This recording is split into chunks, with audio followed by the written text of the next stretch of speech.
Bom dia a você que está nos acompanhando. Estamos iniciando mais uma live aqui na TV Bom Dia, numa parceria com a Unimed Erechim e também o Instituto Unimed RS. O objetivo destas lives é trazer o maior número de informações do campo da ciência, no campo da medicina, sobre os cuidados das mais diversas áreas que nós temos que ter com relação à pandemia da Covid-19. Hoje, vamos conversar com os médicos oncologistas, a doutora Adriana Elisa Wilke e também o doutor Juliano Sartori, onde nos falarão nesse bate-papo sobre quais os cuidados que os pacientes que estão em tratamento oncológico têm que ter neste período de isolamento da pandemia, e nós temos que dar continuidade aos tratamentos, que é fundamental para nós ter uma qualidade de vida melhor quando essa pandemia passar. Antes de começar essa live, vamos saudar os nossos participantes de hoje. Doutora Adriana, seja bem-vinda aqui à TV Bom Dia. Joia, Rodrigo, muito obrigada. Agradeço à Unimed pela oportunidade de estar participando dessa live, junto contigo aí, Rodrigo, e com o colega Juliano Sartori, né? Acho que vamos ter uma bela discussão hoje, um belo bate-papo, né, Juliano? Bom dia, doutor Juliano. Com certeza, Ari, bom dia, Rodrigo, bom dia a todos. Obrigado aí pela oportunidade, obrigado à Unimed, ao Instituto Unimed, à TV Bom Dia.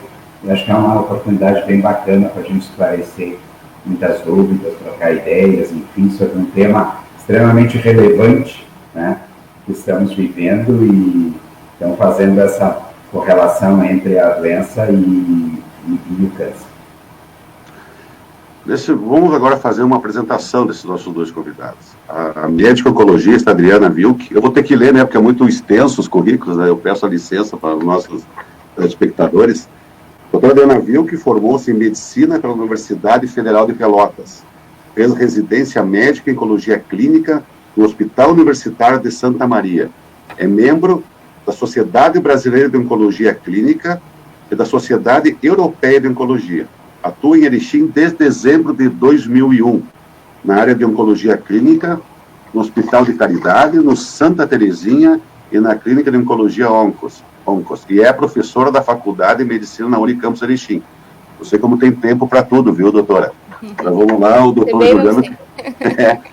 Doutor Juliano formou-se em Medicina pela Universidade Federal de Santa Catarina, em Florianópolis, fez residência médica em Medicina Interna e Oncologia Clínica na Pontifícia Universidade Católica do Rio Grande do Sul, a PUC-RS, especialista pela Sociedade Brasileira de Oncologia Clínica e Sociedade Brasileira de Cancerologia, mestre em Saúde da Família pela Univale, doutor em Gerontologia Biomédica pela Pontifícia Universidade Católica do Rio Grande do Sul, a PUC-RS, membro da American Society of Clinical Oncology e da European Society Medical Oncology, professor do Departamento de Saúde da Faculdade de Medicina da UNE Erechim. Como viram, pela qualidade dos dois entrevistados, e hoje teremos um bate-papo muito interessante. A primeira pergunta vai para a doutora Adriana.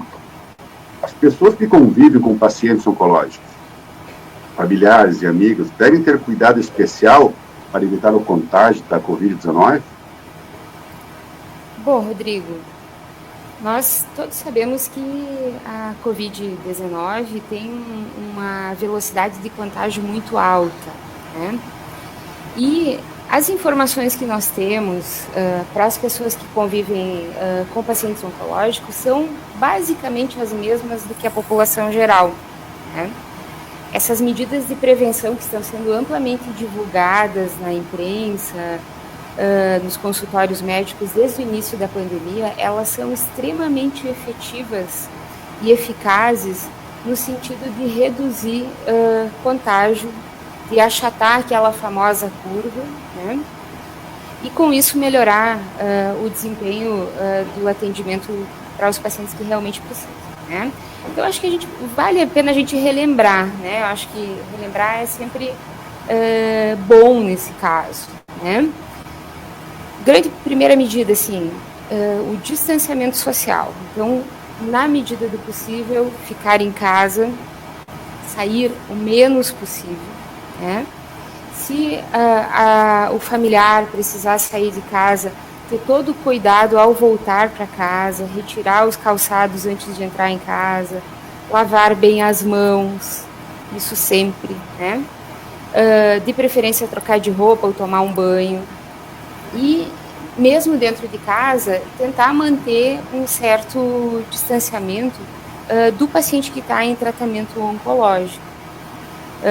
Para evitar abraços, né, afagos, a gente é muito, né, latino nesse ponto, assim, e gosta muito, né, de estar junto com quem a gente Os italianos também, né, doutor Juliano? É verdade. Sem dúvida. Então, distanciamento social, a lavagem das mãos, o uso de álcool gel quando não for possível lavar as mãos, né? A máscara, pessoal, isso é importantíssimo para quem for fazer qualquer saída, né? Fora da sua casa. Mesmo para caminhar na rua, né? Vale a pena salientar que mesmo para caminhar na rua, para eventualmente, assim, fazer algum passeio, enfim, que não seja em locais de aglomeração, precisamos usar máscara, né? Ela certamente vai fazer parte da nossa indumentária a partir de agora, né? Basicamente, são essas as orientações, né? Um outro detalhe que é preciso fazer uma vigilância ativa, né? Então, aquelas pessoas que sabidamente, assim, estão resfriadas, tiveram contato com alguém que possa ser suspeito de ter Covid, né? Ou de alguém que esteja resfriado, o ideal é evitar o contato, né? O contato próximo com os pacientes oncológicos, né?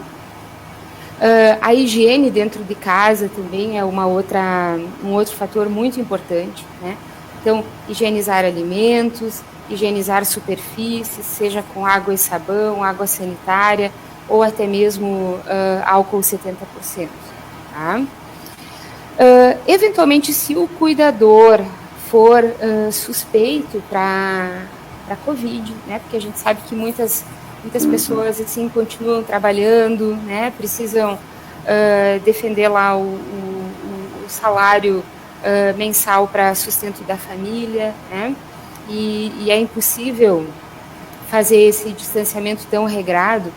Mas se houver qualquer suspeita que o cuidador tenha se contaminado ou que tenha uma gripe qualquer, porque hoje em dia qualquer resfriado é suspeito de Covid. Preocupa, né? Até se prove o contrário, né?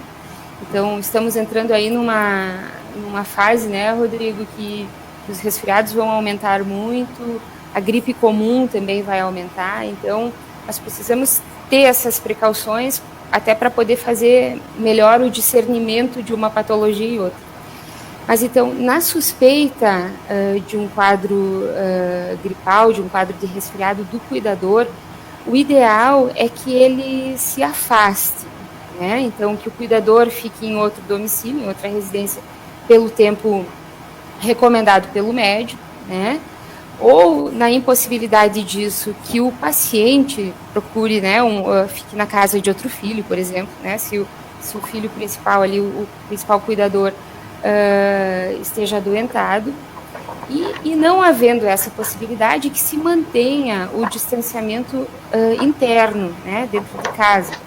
Não se compartilhe objetos pessoais, como toalhas, talheres, louças, né? Durma-se em quartos separados, até mesmo a lavagem das roupas que possa ser em momentos distintos, né?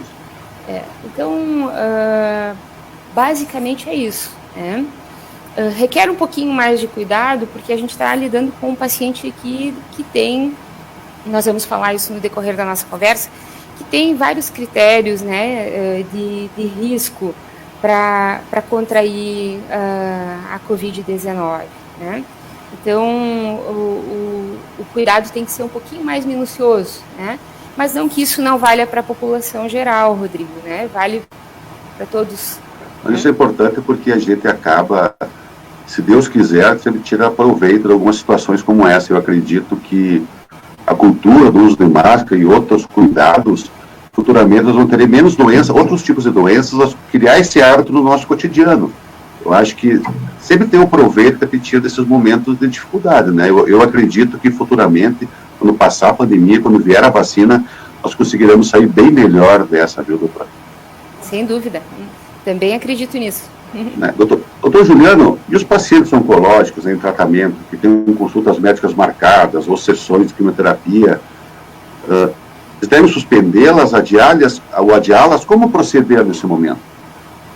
Rodrigo, essa é uma pergunta extremamente importante, relevante assim para os pacientes oncológicos, familiares e cuidadores, porque criou, de certo ponto, muitas dúvidas em relação à manutenção, se os pacientes deveriam se manter em tratamento, em consultas, enfim. A gente tem que dividir esses pacientes oncológicos em alguns grupos ou subgrupos. Os pacientes que estão em tratamento quimioterápico, imunoterápico, radioterápico, né? Hormonioterápico, tem várias formas de tratamento dependendo dos tipos de câncer. Devem manter seus tratamentos regularmente, né? Exceto se seu médico, seu oncologista, seu radioterapeuta fizer alguma modificação no cenário do seu Sempre buscar orientação, né? Sempre buscar orientação. Sempre. Mas eles devem comparecer normalmente aos serviços de tratamento e lá já vem recebendo todas as orientações, né, desses cuidados preventivos, desses cuidados profiláticos para se proteger de medidas individuais, né, da lavagem de mão, de máscara, de imunização, que a gente já vai comentar a seguir, e, obviamente, estendendo esses cuidados aos seus familiares que os acompanham, né? Com regras, assim como a doutora Adriana comentou. Então, que eles sejam acompanhados. Quem pode vir sozinho para o tratamento deverá, sem acompanhante. Quem necessita de acompanhante, os menores, alguma necessidade especial, né, ou idosos, enfim, que venha normalmente acompanhado de um familiar e que esse familiar não tenha tido nenhum contato com o paciente com Covid, não tenha nenhum sinal, os sintomas clássicos dessa síndrome gripal, enfim, nenhum sintoma de resfriado, esses pacientes devem vir e manter seus tratamentos. Porque os pacientes em tratamento oncológico, seja a modalidade que for, eles estão com uma proposta muito bem definida pelos profissionais que atendem, que é a cura da doença neoplásica, do tumor, do câncer, ou alívio dos seus sintomas, aumento da sua sobrevida. Qualquer interrupção que não for feita, coordenada com o médico, planejada, poderá comprometer a evolução dessa doença. Então é extremamente importante que a gente tenha essa orientação, né? Os serviços de tratamento oncológico, todos estão absolutamente bem organizados, as equipes orientadas, né, treinadas, enfim, para orientá-los. E qualquer dúvida, às vezes o contato pode ser telefônico, enfim, tem outras formas de contato para qualquer dúvida, mas não deixem de comparecer. Não vamos estender muito, mas aí um outro grupo de pacientes, Rodrigo, o que faz consulta médica, oncológica de rotina, consulta de segmento, de acompanhamento pós-tratamento, são pacientes que estão já tratados com cirurgia, com quimio, com radioterapia, e estão em acompanhamento a cada 6 meses, 1 ano, enfim, pós-tratamento. Esse sim tem uma flexibilidade maior, então, dependendo de cada caso, dependendo do tipo de tumor, tem uma rotina de seguimento, de acompanhamento, e que daí as equipes estão planejando, estão organizando para que esses pacientes não se exponham mais do que um risco necessário, né, mas que não haja comprometimento da qualidade do segmento. Então, tem pacientes que devem vir semestralmente, tem pacientes que devem vir anualmente, tem pacientes que a gente deve solicitar alguns exames complementares, que são importantes, mesmo que esses pacientes estejam assintomáticos, enfim. Mas a equipe define a estratégia para que não haja comprometimento desse acompanhamento, que não se retarde algum diagnóstico de eventual recidiva do tumor, né? Então, isso é extremamente importante. Outra questão, doutora Adriana, eu acho que... E no caso de um paciente que está em tratamento oncológico dar positivo para a Covid-19? Sim. É uma questão delicada, né? Como lidar nesse tratamento? Sem dúvida. Só, Rodrigo, complementando o Dr. Juliano estava falando, eu acho que uma das coisas boas que a gente está tendo, assim, é uma inovação, né? Pelo menos aqui para nós, e que nós conseguimos aplicar, assim, de uma forma bem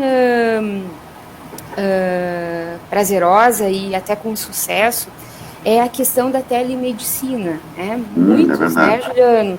A gente tem resolvido vários casos, né, por atendimento remoto. Então, claro que isso depende de vários fatores, né? Ter uma conexão boa de internet, porque geralmente a gente precisa usar a câmera para estar vendo o paciente, né? E o ter um familiar junto.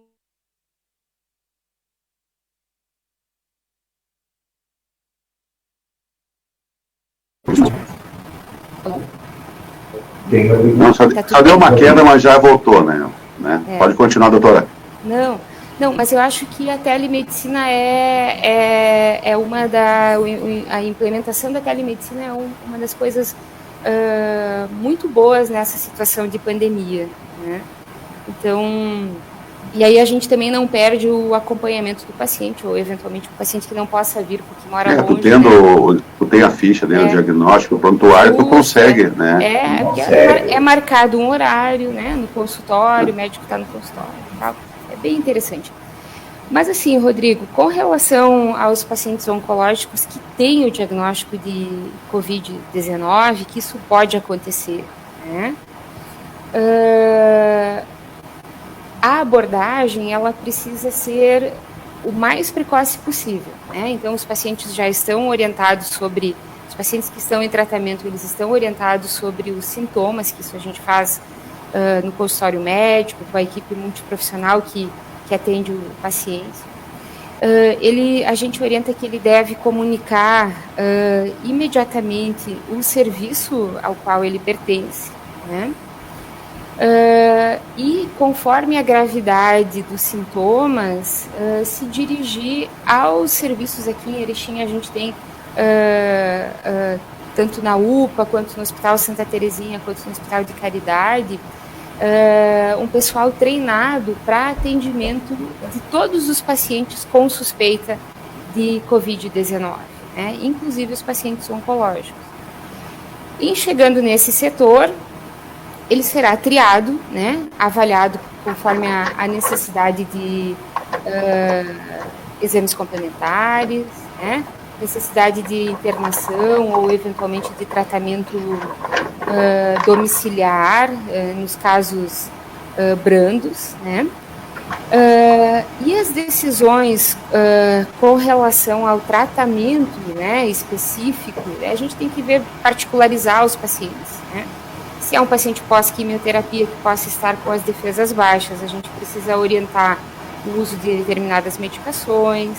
Se é um paciente que não tem nenhuma alteração em exames, né, somente sintomas de Covid, então a gente interage com os colegas que irão cuidar desse caso, né, no sentido de orientar sobre as patologias pregressas do paciente, orientar sobre interações medicamentosas, né, que podem vir a ocorrer do tratamento quimioterápico com eventuais tratamentos, né, para a fase aguda do Covid, né,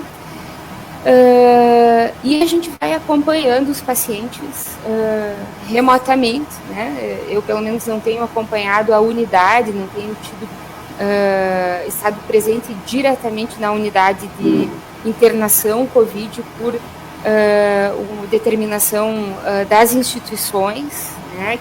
Onde existem colegas capacitados, treinados para atender especificamente todos os pacientes COVID.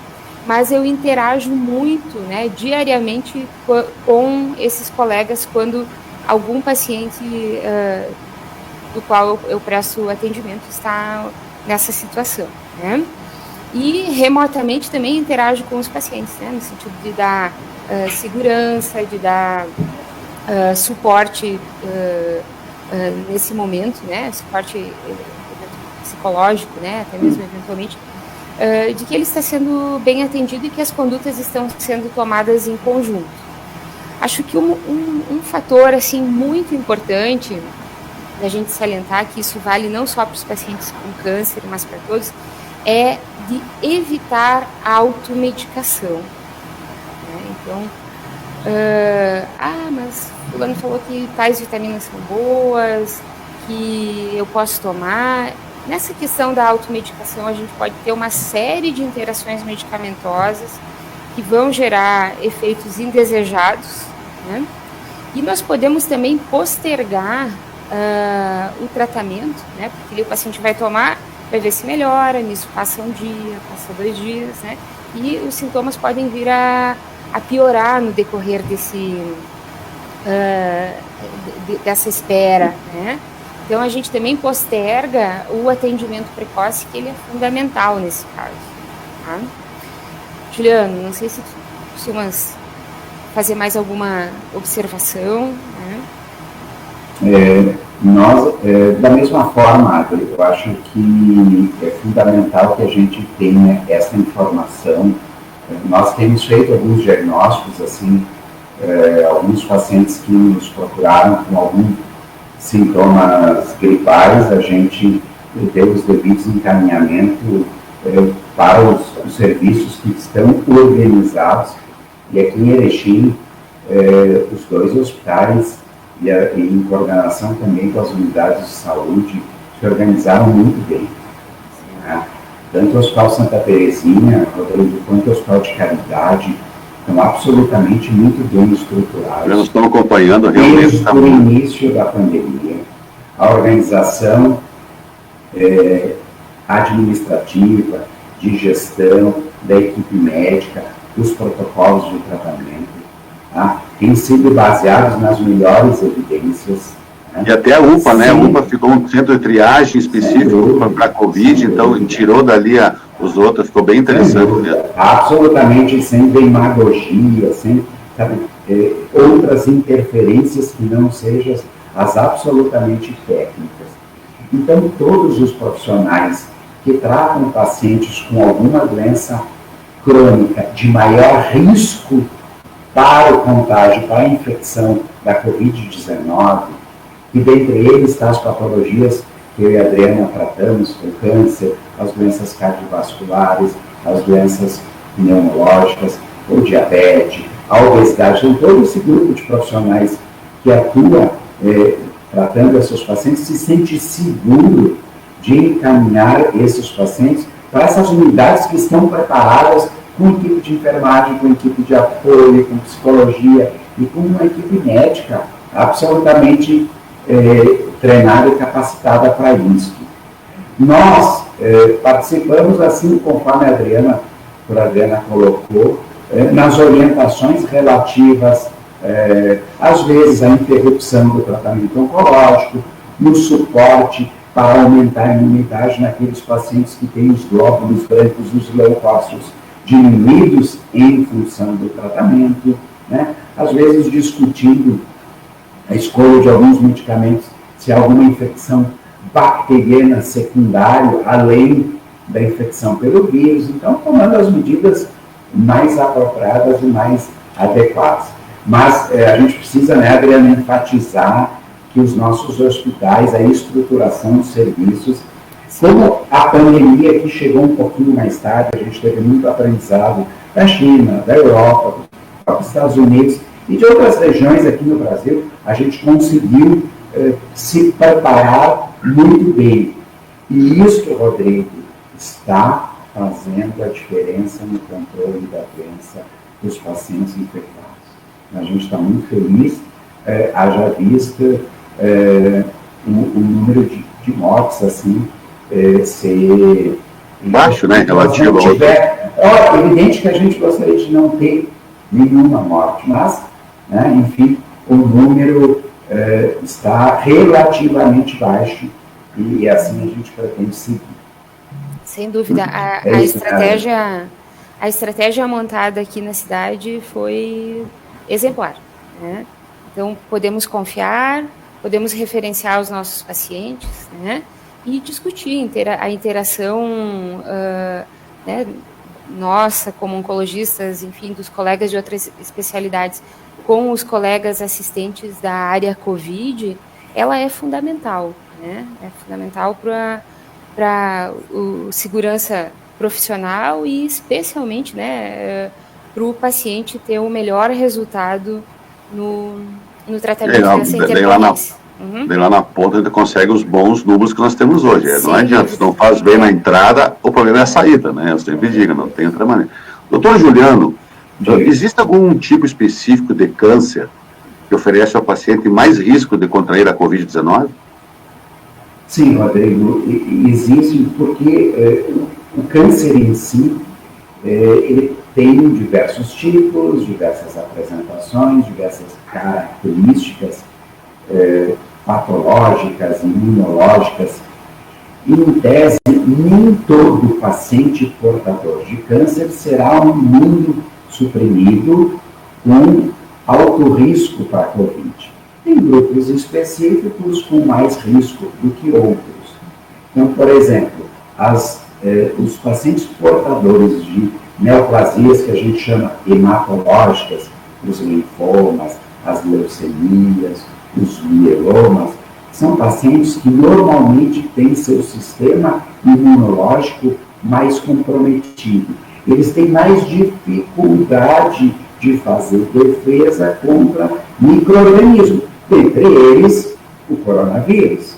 Então, este grupo de pacientes está mais suscetível a ter infecções e até de desenvolver formas moderadas e graves da doença.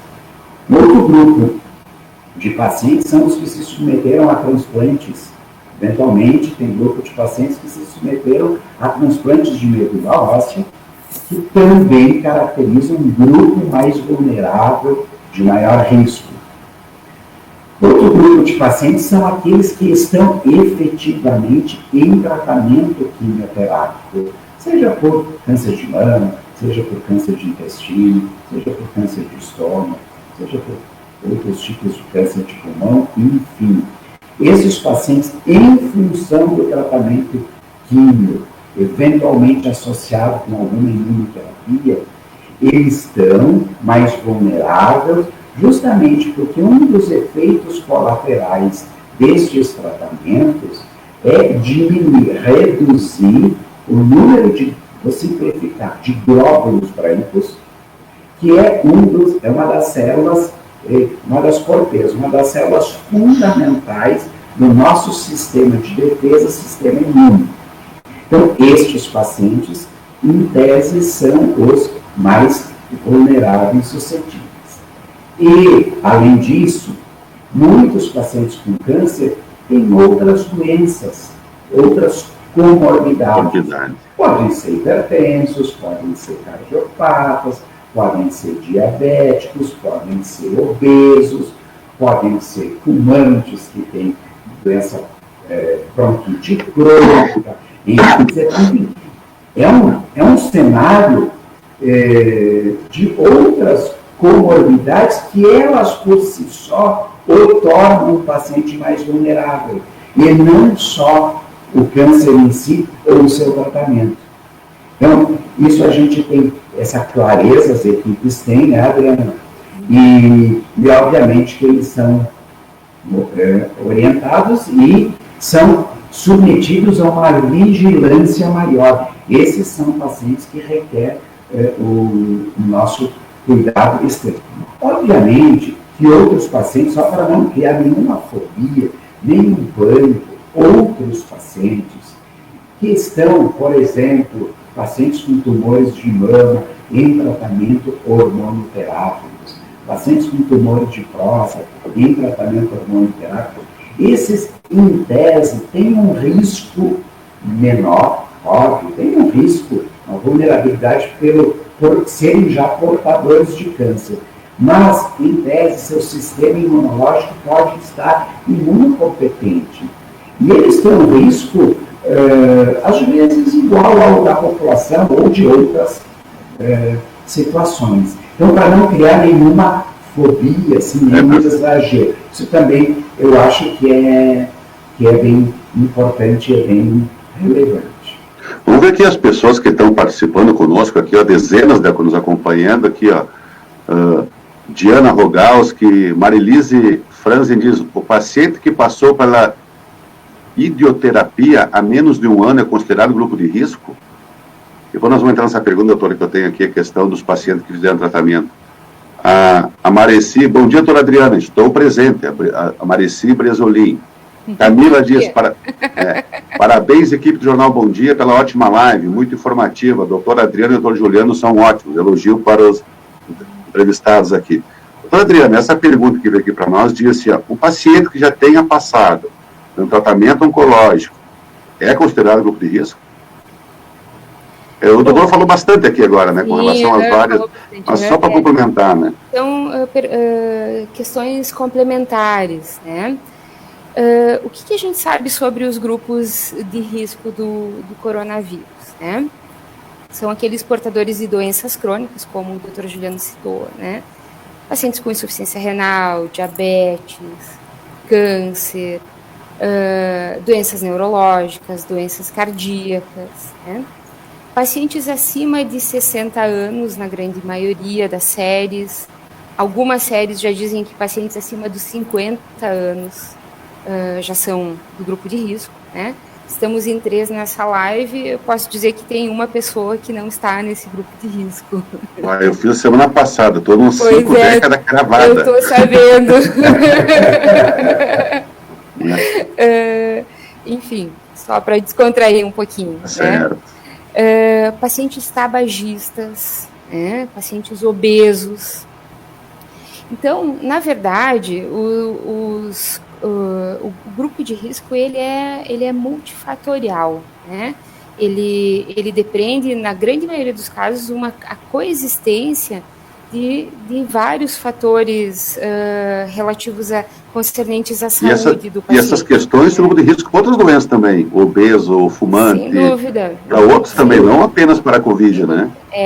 E aí o grande problema é que quando o paciente se torna um COVID positivo, né? E a gente não sabe como que cada um de nós vai evoluir, esse é um dos mistérios desse vírus ainda, né? Ele pode ter uma evolução desfavorável por uma soma desses fatores, né? E descompensar um a um, descompensar o diabetes, descompensar a insuficiência cardíaca, a insuficiência renal, né? Nos pacientes imunossuprimidos por câncer, conforme o Juliano falou, existem vários graus de imunossupressão, né? Temos que ter mais cuidado com aqueles pacientes que estão na vigência de tratamento, né? Porém, a gente tem alguns critérios de alta para os pacientes, né? A grande maioria das patologias oncológicas, a gente considera, embora a gente faça um acompanhamento mais estendido, mas a gente considera 5 anos como um critério de cura, entre aspas, né? De resolução da doença. Mas a gente acaba fazendo acompanhamento por mais tempo, por uma série de fatores, né? Então, na vigência desses 5 anos, né, mama, hoje em dia a gente já considera 10 anos, né, e assim por diante, isso é bastante dinâmico também. Dentro desses 5 anos, não existe nenhuma diretriz confirmada, mas a gente considera o paciente como um portador de doença crônica, então ele inspira mais cuidados, né? Nós temos que olhar para esse paciente de uma forma diferente. A partir do momento da alta, ou aqueles pacientes, justamente como o Juliano falou, que fazem um tratamento oncológico, mas que não recebem uma imunossupressão severa, né? Não são pacientes que passaram por grandes cirurgias, principalmente do trato digestivo, que tem certos graus de desnutrição mais avançados e que isso impacta em outros fatores imunológicos, né?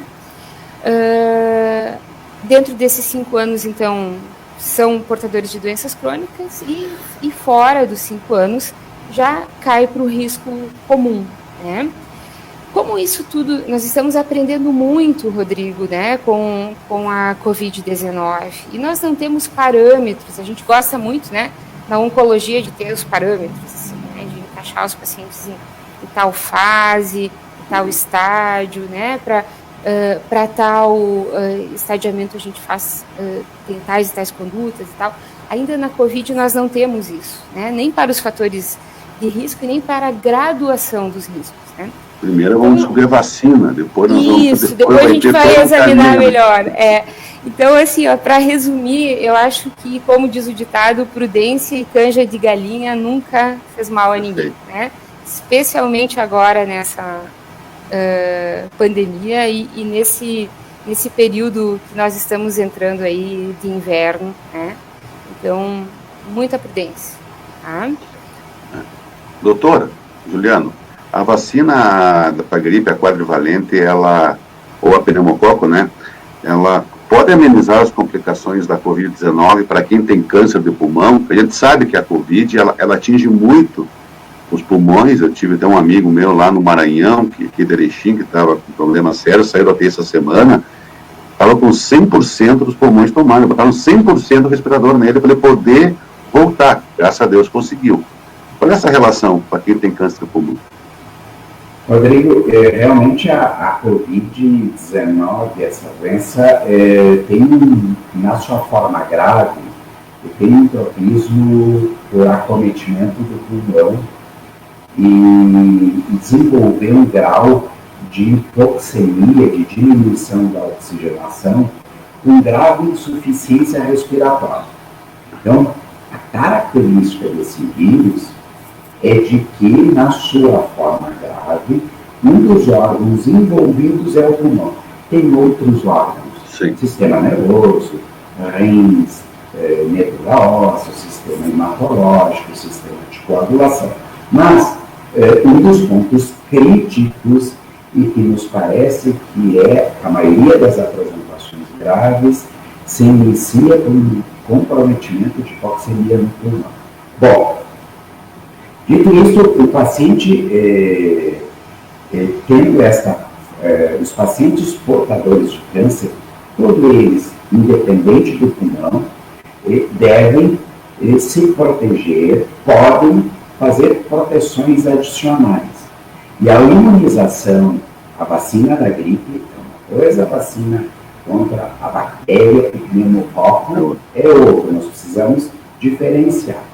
A vacina da gripe, a gente tem a trivalente, tem a quadrivalente, que significa que ela dá uma cobertura para cepas do vírus influenza do tipo A, então, e do tipo B. Então, a quadrivalente, 2 cepas do vírus A e 2 cepas do vírus B, enfim.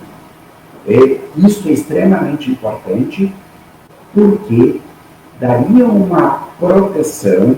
Esses pacientes imunizados, vacinados, né, em tese, poderiam estar protegidos. O risco de contágio por influenza é menor. A influenza também tem seus sintomas gripais frustros, mas tem um quadro respiratório importante. E subentende-se que, se os pacientes estejam vacinados para a influenza, com a vacinação da gripe efetiva, o risco de ter 2 infecções é menor. O risco que esse paciente tenha uma complicação adicional ao pulmão é menor. Isto também facilitaria o nosso diagnóstico, porque um paciente vacinado, se tem sintomas gripais, pressupõe-se que deva ser Covid, a possibilidade maior é que seja Covid. Então, em relação à vacina da gripe, é importante a seguinte mensagem. Os pacientes portadores de câncer, em tese, que estão em tratamento oncológico, podem ser imunizados com a vacina da gripe, pois trata-se de uma vacina de vírus morto. Então, o risco de desenvolver a influenza, a doença, em função da vacina, é muito pequeno. Problemas ou contraindicações. Uma contraindicação clássica é os indivíduos que têm alergia à proteína do ovo. E esses indivíduos não devem ser submetidos à imunização, à vacina da gripe. Problemas em relação a pacientes em tratamento oncológico serem imunizados. Como a vacina é a aplicação de um antígeno e demanda o organismo desenvolver anticorpos, que são imunoglobulinas a partir do seu sistema imunológico, então seu leucócito, seu linfócito, que vai produzir esses anticorpos, os pacientes em tratamento oncológico já têm esse sistema imunológico que a gente chama suprimido, deficiente. Então não vão conseguir desenvolver os anticorpos necessários para ficarem imunes. Então, a vacina pode não ser eficiente quando feita na vigência do tratamento quimioterápico. Então, o que se recomenda é que os pacientes façam a vacina antes dos seus procedimentos cirúrgicos oncológicos, antes de iniciar seus tratamentos quimioterápicos, radioterápicos, quando possível.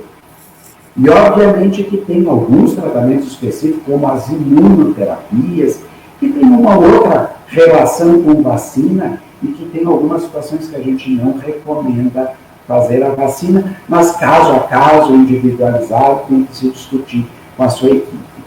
A vacina contra a bactéria, o Streptococcus pneumoniae, que é a vacina com essa que tu intitulou, né, Rodrigo, a vacina contra a pneumonia, sim, em tese é importante porque os pacientes também portadores de Covid fazem infecções secundárias. Né, e eles têm outras comorbidades, então pode ter asma, pode ser um tabagista, pode ser um broncopata, pode ter insuficiência renal, enfim, todo esse rol de doenças que a gente citou predispõe para que eles façam infecções bacterianas secundárias, pneumonias por bactérias.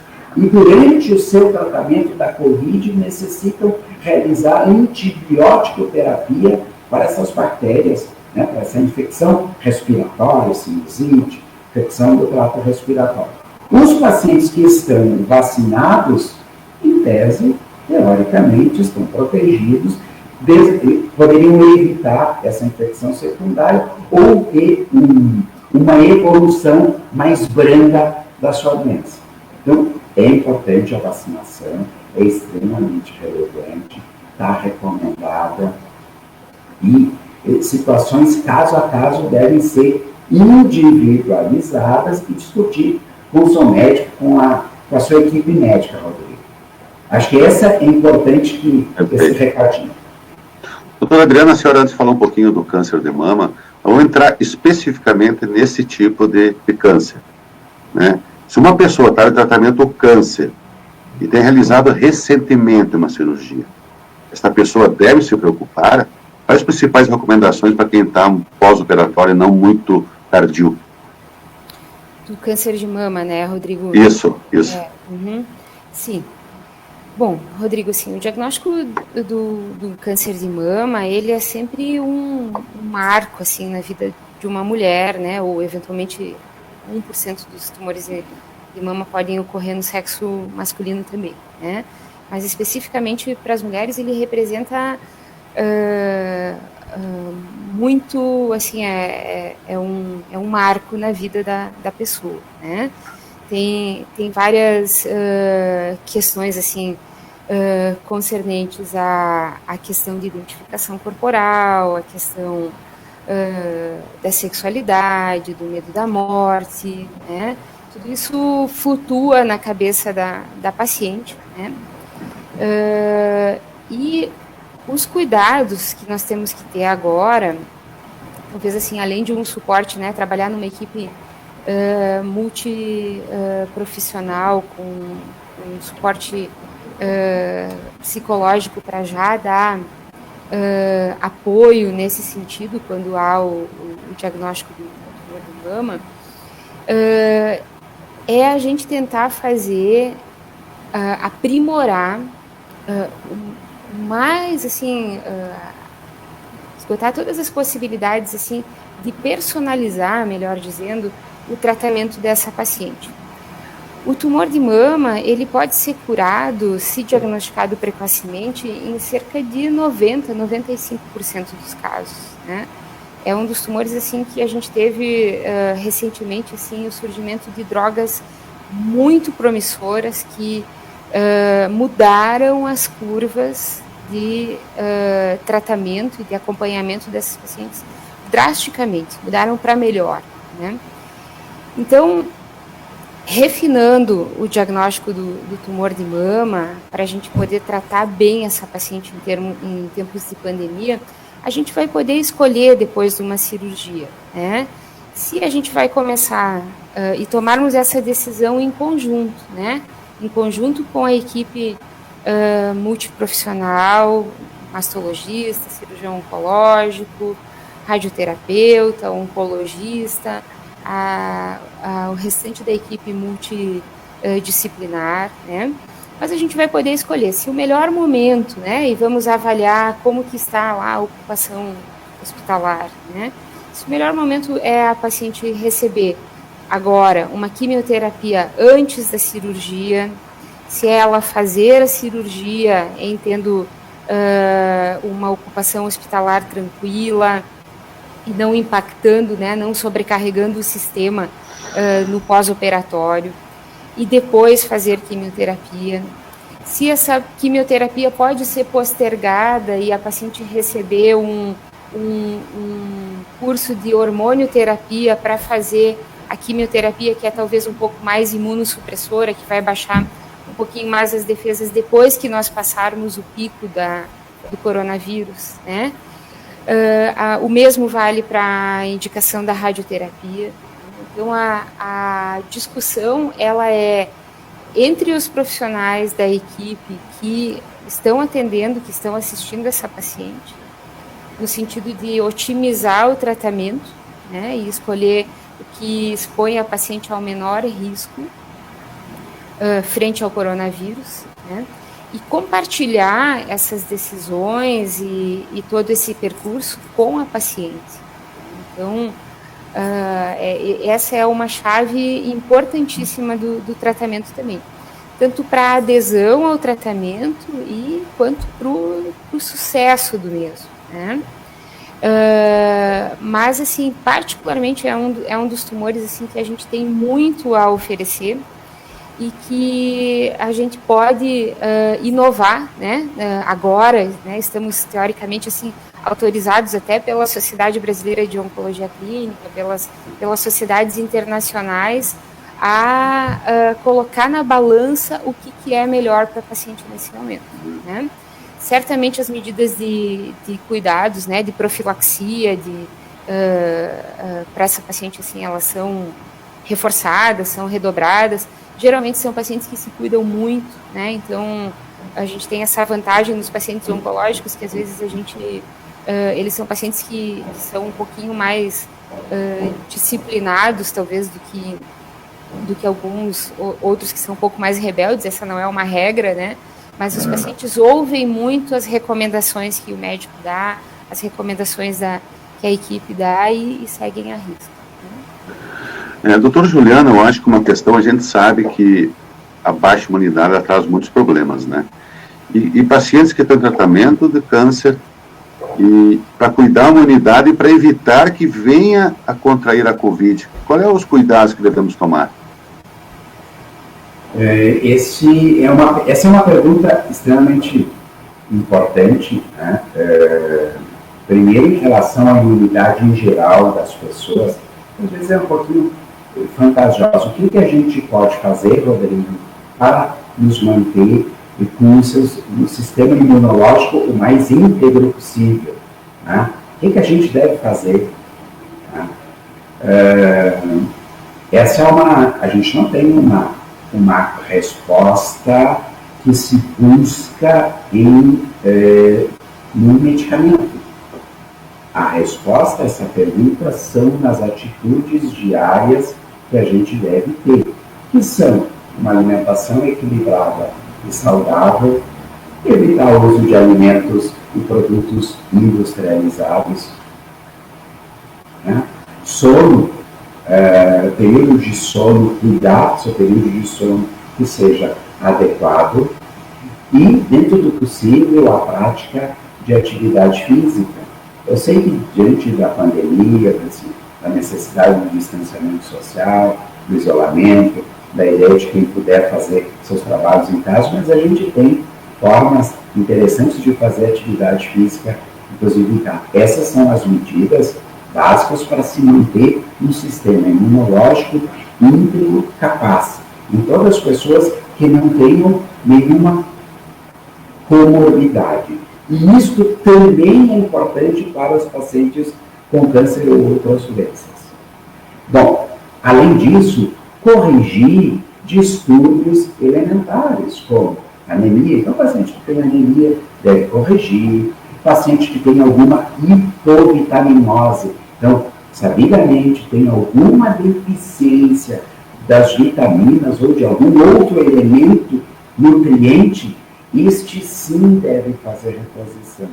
Juliano, eu devo tomar vitamina C, vitamina D, zinco, magnésio, enfim, esses, em tese, não há evidência que a suplementação desses polivitaminos traga alguma proteção, a não ser que haja alguma indicação clínica, médica, por alguma evidência laboratorial de deficiência desses elementos. Então, isto é extremamente importante.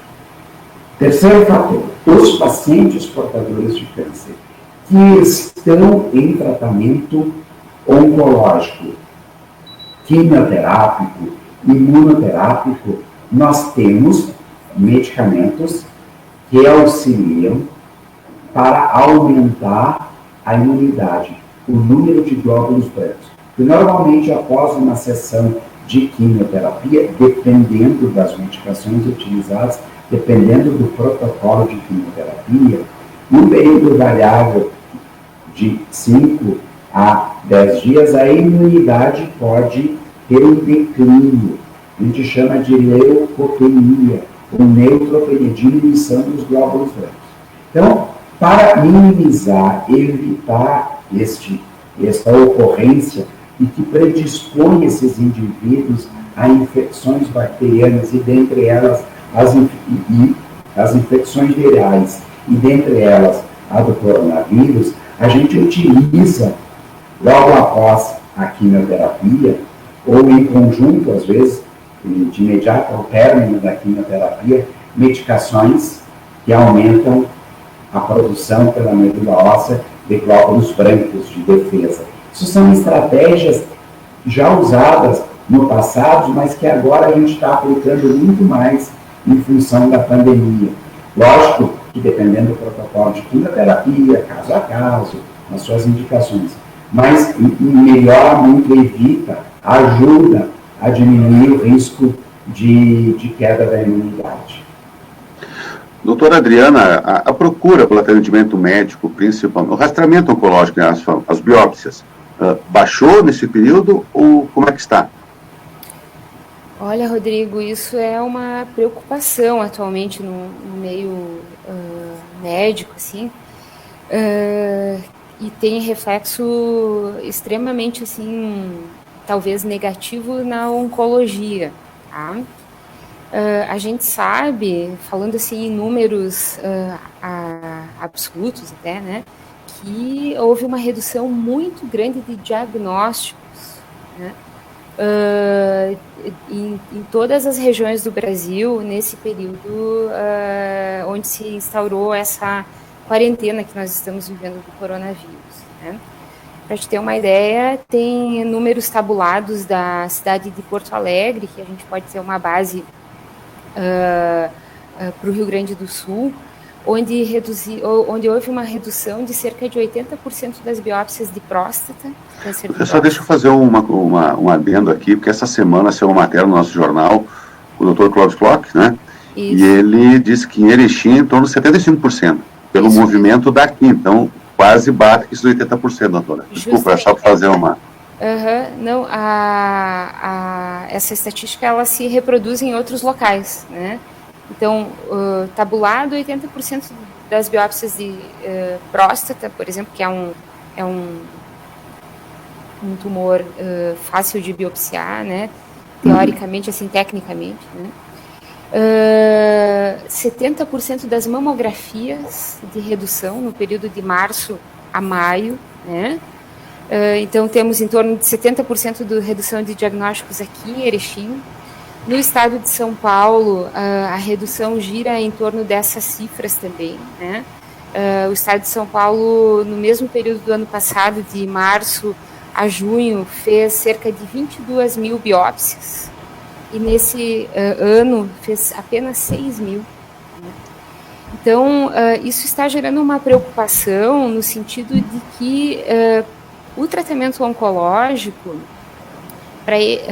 um dos fatores do sucesso do tratamento oncológico e da melhora dos pacientes é o diagnóstico precoce. Se nós não fizermos, e aí a gente segue uma lógica, né, que se a gente não fizer o diagnóstico em tempo hábil e formos diagnosticar a doença daqui 3 meses, 6 meses, conforme a velocidade de evolução dessa doença, nós estaremos perdendo um estágio inicial e transformando esse paciente, né, num estágio mais avançado, né, onde muda a abordagem cirúrgica, muda a abordagem quimioterápica, radioterápica, toda a abordagem de tratamento oncológico, ela é diferenciada conforme o estágio do paciente.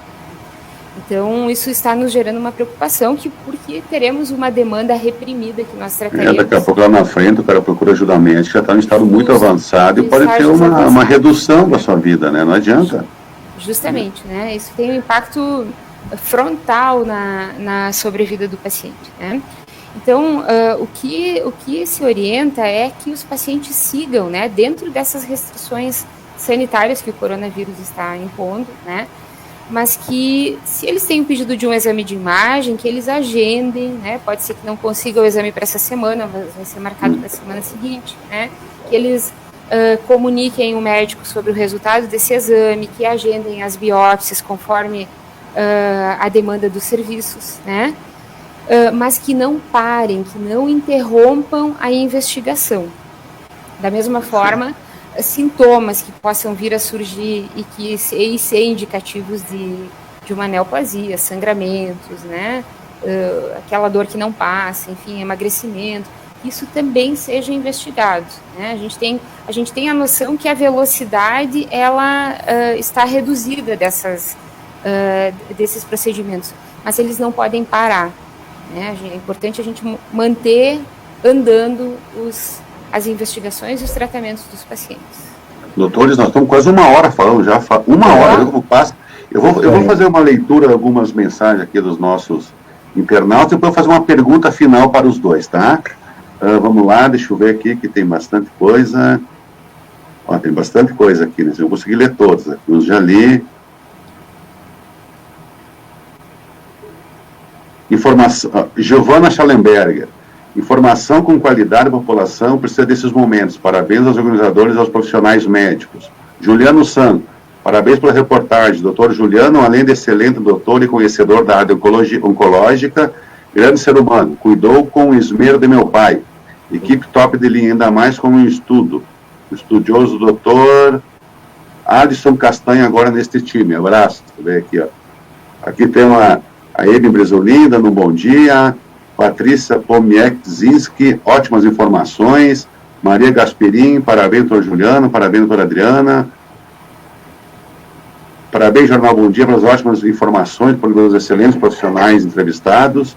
E aí vai, né? Celso Machado, aqui, meu médico e amigo competente por demais, grande abraço. Né? Então, tem para todos, interessante essa interatividade, pela importância do tema. Eu tenho agora, dessa colocação, fazer a última pergunta para os dois. O que a pandemia do novo coronavírus, tem a nos ensinar? Doutor Juliano. Olha, Rodrigo, que bacana aí a interação com o público, né? Eu acho que é extremamente importante a gente poder compartilhar informações que sejam úteis, que sejam efetivamente com base científica, né? Que a gente não crie pânico, mas que crie sim esclarecimento e a gente fica sempre à disposição para esclarecimentos adicionais que sejam necessários nesse momento extremamente difícil, relevante, que tem muita fake news, muita informação desencontrada, inadequada, circulando. Então é extremamente importante que a gente tenha equilíbrio, serenidade. Nós temos cuidado nisso aqui, porque, olha, é uma enxurrada de coisa. Tu sabe, Rodrigo, só para complementar o tópico anterior da Adriana, no início da pandemia, no mês de março, criou-se, então a gente estava entendendo um pouquinho como ia ser o comportamento, até mesmo entendendo melhor as questões do Covid, entendendo o comportamento aqui no Brasil, na nossa região. Então, por alguns momentos foram adiados alguns procedimentos, pedido para que as pessoas postergassem seus exames, né, evitassem circulação em consultórios, em clínicas, justamente até para a gente poder entender o receio daquele pico muito elevado. Então, na medida que o quadro da pandemia foi se instalando, foi evoluindo, nós fomos nos organizando, estruturando os hospitais, estruturando os serviços de apoio, entendendo o comportamento da curva, que ela é mais longa, as pessoas se conscientizando, utilizando as medidas básicas de proteção, a gente tem que resgatar os exames preventivos, os exames de rotina, as biópsias, as consultas médicas, né? Uma pequena cortada, já está retornando. O doutor Adriano está perfeito o sinal, né, doutor Adriano? Se eu quiser, enquanto ele não retorna o sinal do doutor Juliano, o que a pandemia tem nos a ensinar a partir de agora, a senhora pode falar. Certo, Rodrigo. Talvez essa seja a pergunta mais complexa de todas aí que tivemos hoje, né? Para encerrar, né? É para encerrar mesmo. Para encerrar, assim, chave de ouro, né?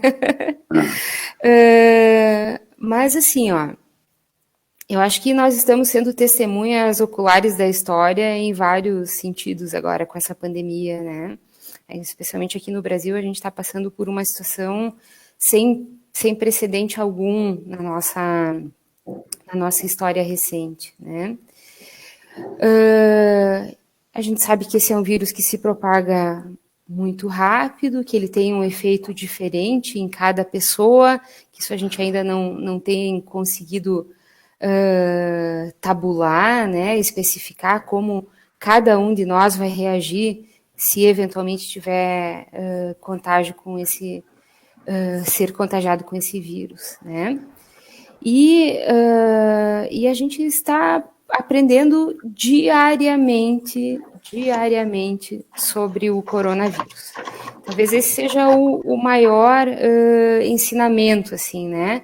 A questão dinâmica que é a gente acompanhar, e ainda mais hoje em dia que a gente tem as coisas em tempo real, então a questão do dinamicismo que é a gente acompanhar a evolução do coronavírus, né? Ainda... O doutor retornou aqui. Agora a senhora conclui e depois eu lembro do doutor Juliano. Tá legal. Uhum. Acho que um outro ensinamento também é que para a gente chegar às certezas científicas, a gente passa por vários reveses, né?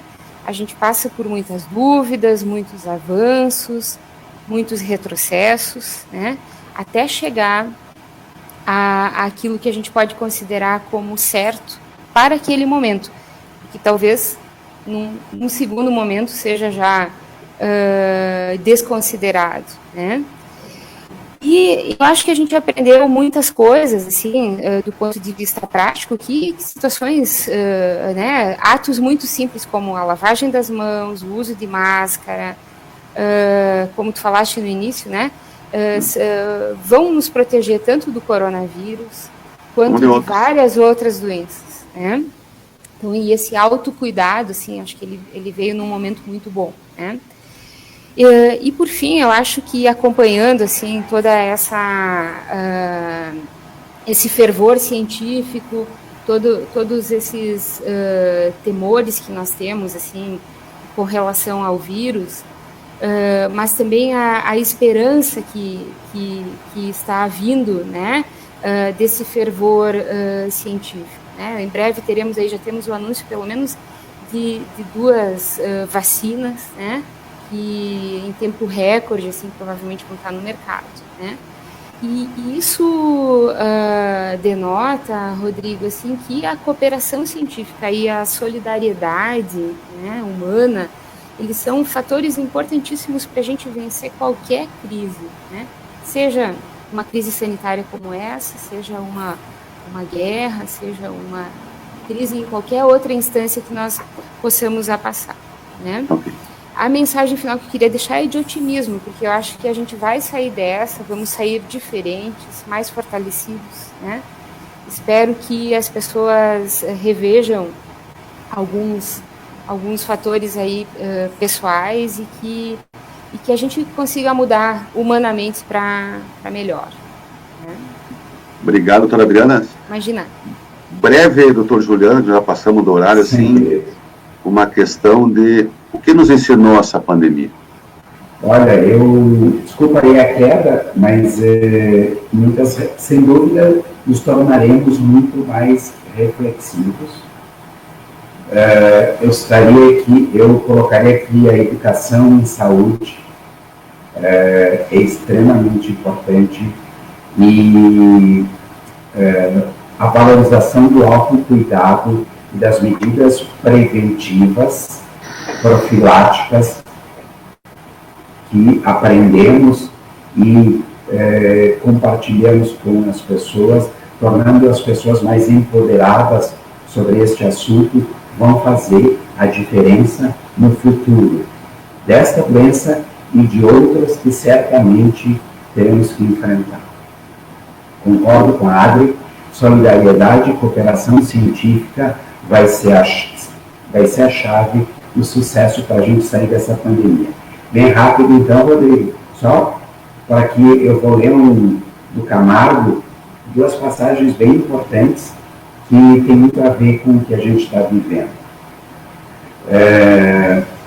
O paciente fragilizado pela fantasia da morte sempre buscou na palavra do médico mais do que a promessa de ajuda, o compromisso da parceria, confirmando que, independentemente da circunstância, a solidão é a mais devastadora das enfermidades. E poder dividi-la com alguém ainda é a melhor terapia. Estou convencido de que, mais do que as façanhas, o que distingue os homens especiais está na grandeza dos pequenos gestos. Esses que até seríamos capazes de reproduzir, mas nem percebemos a oportunidade passando. Então, eu acho que com essas palavras eu fecho, deixo mais uma reflexão em aberto, coloco-me à disposição, agradeço a oportunidade, Adri, minha colega de profissão, minha colega de especialidade, minha colega de UNI, obrigado aí por compartilhar essa hora, foi muito bacana. Rodrigo, parabéns pela condução e estou sempre à disposição. Um forte abraço a todos e nós ficaremos bem Tenho certeza. E é importante, doutora Adriana Vilk, doutor João Sartori, que toda essa entrevista ela fica agora à disposição para quem quiser assistir depois. Tá? Foi ao vivo, as pessoas acompanharam, muitas pessoas trabalhando não podem acompanhar, mas vão ter toda a disponibilidade para poder acompanhar essas informações. Provavelmente isso vai virar também uma matéria do jornal impresso, com as principais informações, e depois ela volta para a internet em forma de matéria, uma maneira de deixar a população muito bem informada com relação a informações que a ciência diz, o que a ciência preconiza, que não precisamos mais de notícias mentirosas que estamos falando aqui ao longo do dia. Muito obrigado, doutora Adriana, doutor Juliano, e até a próxima. E assim, chegamos ao fim de mais uma live aqui da... Bom dia, numa parceria com a Unimed Erechim e o Instituto Unimed Erechim. Um bom dia a todos e até a próxima. Obrigado, doutores.